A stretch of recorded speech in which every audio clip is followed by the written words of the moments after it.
Welcome to Connecting the Best with the Next.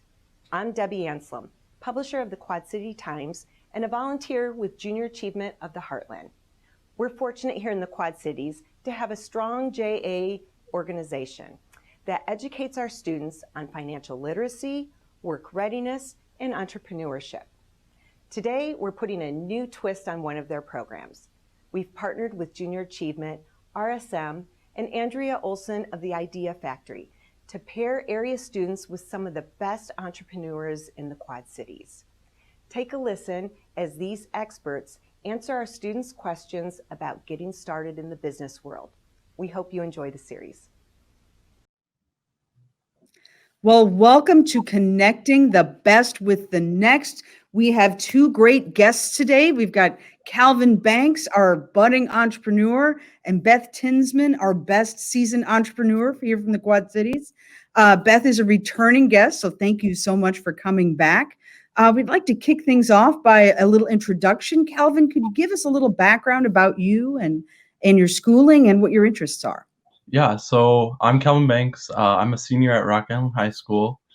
Some of the things that I like to do outside of the classroom, I play trumpet, so I'm very musically inclined. I've done a lot of things with that. I've been in the pit orchestra. I've done pep band at basketball games and whatnot.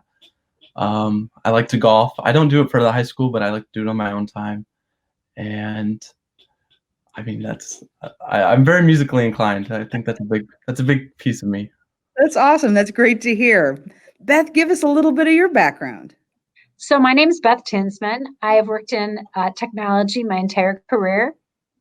I started before there were personal computers. And so in fact, personal computers were introduced about a year or two after I got out of college.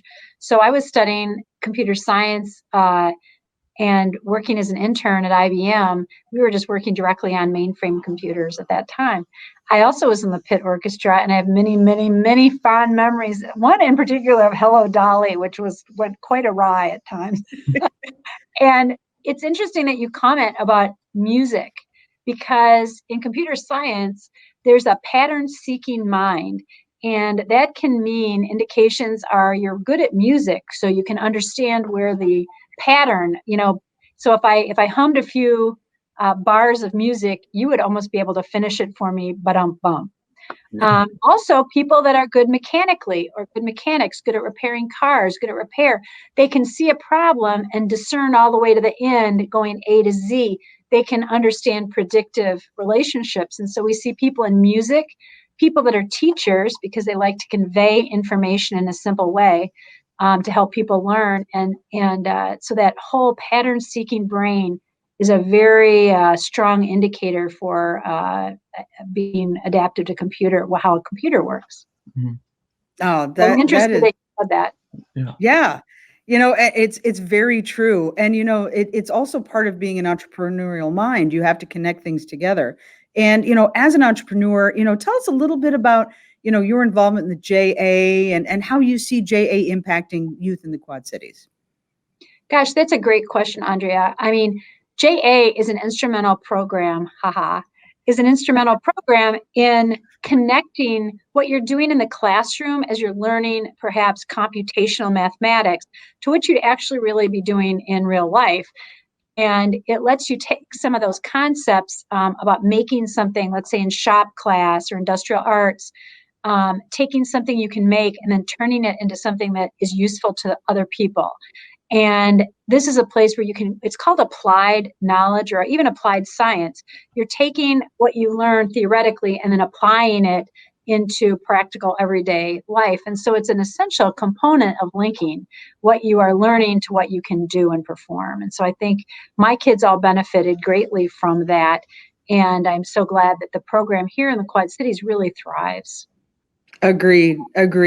So what we'd like to do is dive right in. I know Calvin has a myriad of questions for you. So Calvin, I'm going to hand over the mic to you and give you the floor. Alrighty. So Beth, I guess I should start off with chronologically, with your beginning. How did you get involved with wanting to be an entrepreneur? Where did it all start for you? I guess when I was 5 years old, my mother asked me what I wanted, and I told her I wanted my freedom. And I'm not kidding, she wrote it down. Like, who says that? And I think many entrepreneurs actually genuinely want the freedom to express themselves creatively or with their ideas. With computer science, you're really architecting solutions with information flow, right? Information is invisible. When I'm sending that information across a wire to you to read on your cell phone, it's coming across, it's invisible, and yet someone has to architect that whole system, just like someone architects a building. And so I wanted the freedom to express that, and I was very fortunate to kind of progress. We didn't have computer science in school until I got to college. It wasn't offered in the high schools. And at that point in time, I started taking electives. Computer science is made up of on and off signals, right? It's zeros and ones, or the light is on or off. And so that falls under what? Electricity. And electricity falls under electrical engineering. And so in the engineering school, I picked a college which allowed you as a student to take classes from any department. You were not restricted. Now, I have come to find out that that's not the average way. Schools want to put you in one school, and you pick out right away that you want to be a teacher or a nurse or whatever those things are. And you really can't have flexibility, but not all colleges are like that. And some let you just be able to entertain whatever you want. So I started taking these classes that were really actually fairly easy for me as electives in computer science. And I thought, well, this one's easy, I'll take another one. Then I took another one. The next thing I know, I was a senior and I had a minor in computer science. Wow. They called them secondary concentration areas at that point in time. And I had a major in econ, and I had been working for IBM as an intern. And I've never been bored with it, because the technology world changes all the time. So I then worked for IBM for 10 years, and I kept having business challenges as an engineering manager for IBM and a business partner manager, trying to get people to help write software or do different functions for small businesses. And I kept thinking, oh, I could do that. Oh, I could do that. And then I said one day that I was going to do it, and I did do it. And I never have lost sleep over that or worried. I sleep like a baby most of the time. I mean, never. That doesn't mean that you don't have a troubled life, but I don't worry about being in business for myself. Yeah. So I guess piggybacking off of that, was it a difficult adjustment from your job at IBM to where you are now? No, I think that if you work in a series of jobs, they all prepare you. Okay. So even if a job that you take teaches you that you don't want to do that job. So I had a job for about 3 years, working in a retail store, putting clothes away, selling clothes. And I liked it, and I liked the people, but I didn't want to do that. I realized that wasn't something that I wanted to do at first. It's kind of fun working in fashion. But I decided, I really liked something that was more interconnected and problem solving, like a puzzle. Yeah. So solving technical problems is like working on a puzzle, and puzzles are fun to me. Okay. Yeah.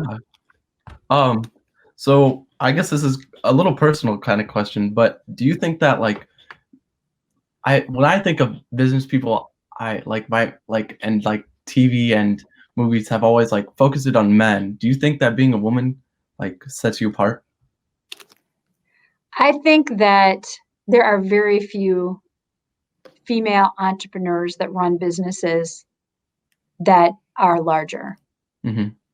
And I have wondered, and the industry statistics show that women running a business over $1 million is a very, very small part of entrepreneurs.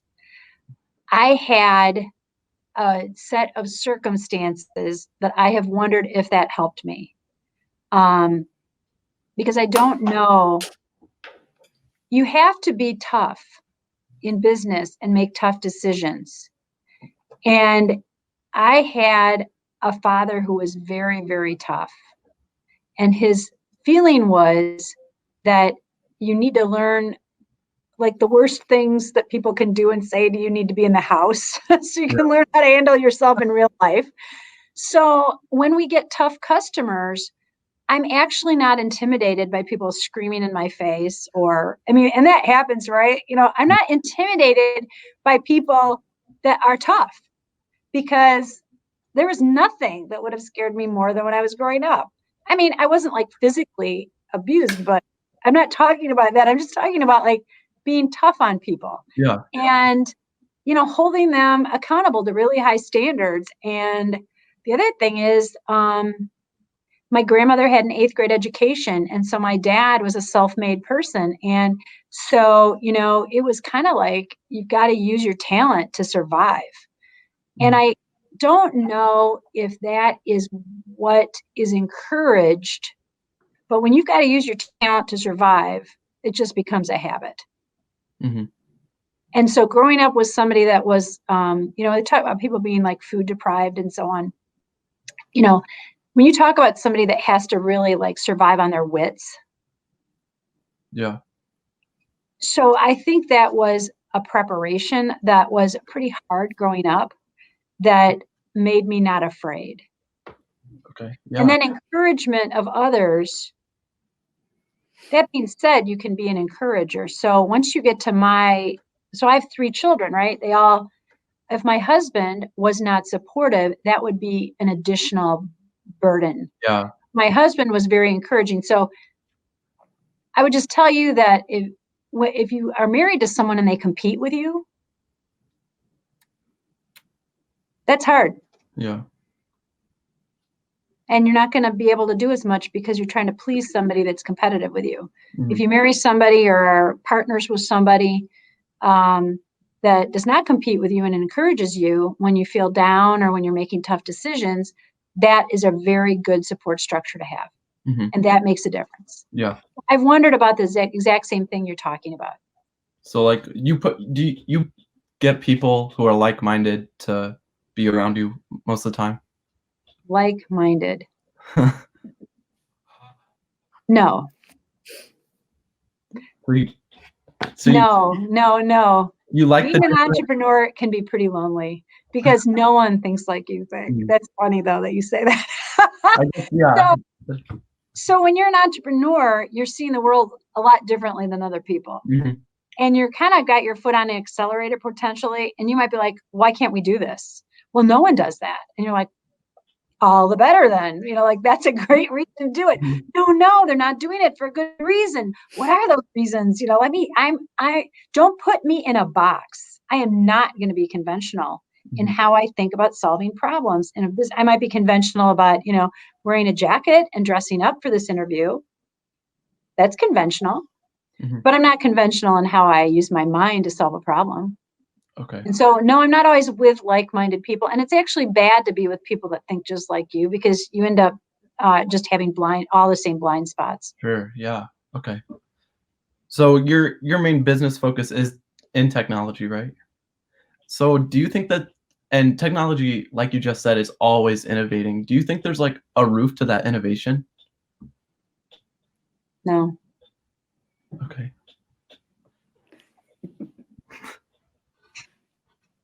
What do you got next, Calvin? I get that questions. So what's your education? That was something. Well, I do think getting an education in technology is really pretty important because when you're acquiring knowledge, the reason you go to get schooling is so as you acquire it, you have a framework to hang on it. Or hang it on. So imagine your closet. If I just threw all the stuff, all the facts, all the information, and you just threw it in a pile on the ground, it's kind of hard to organize that. So going to a school, whether it's junior college or high school or college or I have a master's degree in information systems, which I got when I was like 20 years out of school. I went back to school to get more education. It actually allows you to hang that information in a cohesive way so you can make sense of it. Yeah. Right? So your acquisition of knowledge becomes pretty efficient because you're kind of putting it in the right drawers and in the right places. And so you also then have to marry that with application and hands-on and on-the-job training, but it's with the breadth of things that you need to know with technology. It takes, people think you're an overnight sensation. How long did it take you to read, Calvin? Did you read in a couple days? I can't say I did. How many years did it take you to learn to read well? I'm still trying to learn to read well. Still trying to read? Okay. I mean, 10, 12 years, still trying to learn to read well. Great. Is reading important? Definitely, yeah. Okay, so the analogy I'm drawing is here, things that are important aren't easy. You have to work. There's nothing that comes easily. And I think that the advice that I would give is that people that are going to school now, like, this is hard. I might not get an A in it. So what? Like, really, so what? Like, push yourself to learn, and learning is hard, to learn important things, and keep doing it, because there's a thing called grit. Technology is a hard field. You're always going to learn something. You're never going to be perfect at it. Mm-hmm. And I think that one of the challenges is that when people want it to be easy, it's not. Then you don't get a grade in it, and you think you're bad when you're just trying to acquire knowledge, which is wrong. You should just keep going. Yeah. And the other thing is, there's sort of a dissuasion of like, oh, you're in that? Peer pressure. Mm-hmm. Yeah, definitely. Yeah, 40% women went into technology. 1985, you can look this up, was the peak. It was like 38% of women in the computer science major, or there were 38% of the computer science graduates in 4 years accredited colleges were women. And I looked that up for a speech I had to give. And now it's very low. Why? Why is it not okay to be really good at something that's hard or technical? It should be great. Yeah. It's a great career, actually, for anybody. But it is hard. So do you think you use your major every day, like your master's degree? Oh, yeah. Yeah, constantly? Every day. Yeah. I mean, yes. Policy writing, information systems assurance, making sure that things are secure, how to strategize about how to solve problems. Absolutely, you use that. Mm-hmm. So I'm kind of running low on questions. You've been answering them as I go along, actually. So I guess for my last question, it's kind of outside the box. But like, do you ever know, like, if something is guaranteed to succeed? Like, if I have a question, you're guaranteed to know that it might not work. Yeah. That's a good question, because when you think about it, to fly an airplane, right? You're successful if takeoffs equals landings. True. Right? Takeoff equals landings. So in information, there are very few, for people that like to do things really well, like correctly, Yeah. And details matter, there's not that many professions that they can go into besides engineering, legal work, right? You can't have sloppy documents. Physician, you don't want somebody operating and kind of not really knowing what they're doing. Or I just tied it in a bow today as I was, finishing my stitches. And computer science, where, you can, if you're wrong about a few things, it can really, you won't get the result, right? The report won't run, computer won't boot up. And so it's a great place to go for people that are detail oriented and, like to solve a little bit more complex problems. Mm-hmm. And so, I guess what I would say is that, that kind of thinking lends itself to answering your question, which I'm not sure I answered all the way. Did I? So are you? I guess I could say I have one more question, then come in. Asking. I think we have time, actually. So do you try and put yourself in somebody else's shoes, like, every day, like as you? Oh yeah, actually, that is a great way to solve problems. You put yourself in their shoes, not in your shoes, because you're trying to appreciate. Actually, if you think about it, do you solve problems for your other friends or whatever? And like, do they come to you with problems sometimes to solve? Sometimes, or they just come to rant. I mean. Okay, and so how often, what percentage do you think they describe the problem correctly? Oh, I think it's pretty low. I mean, Pretty low. So in computer science, like, people will come and they'll say, I'm getting this doesn't work. And when I do this, this doesn't happen. And I would say, like, my personal experience, maybe about 50% of the time, or 50% of the description is accurate. Mhm. And then there's kind of this slushy, not accurate way. I had one time a guy came, oh, my laptop doesn't work, and I took it apart, and I could see that the guy had spilled like Pepsi into the computer. Mhm. And it was sticky. And the reason, when I took it apart, I could find that there's liquid that had dried, and it was like, Oh. I don't know, Dr. Pepper or something. It was definitely a dark cola. And so I would be like, if you had told me that you had spilled, a soft drink into your computer, I would have known. You would have saved me time in diagnosing this. And I think you knew it too. Mhm. And I would have immediately known what to do. So sometimes people don't tell you because they don't want you to be upset with them. Sometimes people don't know how to describe the problem. So kind of figuring out how to put yourself in their shoes, what happened, what is their personal experience, and then trying to make it better for them. Whether you're trying to build, improve their workflow, of how they are processing information at work, and who gets the information next, and is the document signed electronically or not. Whether you're just trying to diagnose a problem that's local to just that person, I think always putting yourself in the other person's shoes really helps. And I think that actually helps you as a human being in life too. Yeah. It Now, helps Beth, you get where they're coming from. yeah, Beth, that is just great advice. And Calvin, you really asked some fantastic questions. Beth, again, it's so great to have you back. Always a pleasure. And thank you to the folks for tuning in to Connecting the Best with the Next, and look forward to having you back at our next series. Thank you. Thank you. Hello, my name is Ryan Weber. I am the current Governing Board Chair for Junior Achievement of the Heartland. I am also the market leader for RSM's Quad Cities practice. At RSM, we are excited to be the leading provider of audit, tax, and consulting services focused on the middle market. We also believe in supporting the communities where we work and live. We are happy to support Junior Achievement because we believe JA helps to provide the resources needed to grow and develop the future business leaders of the middle market.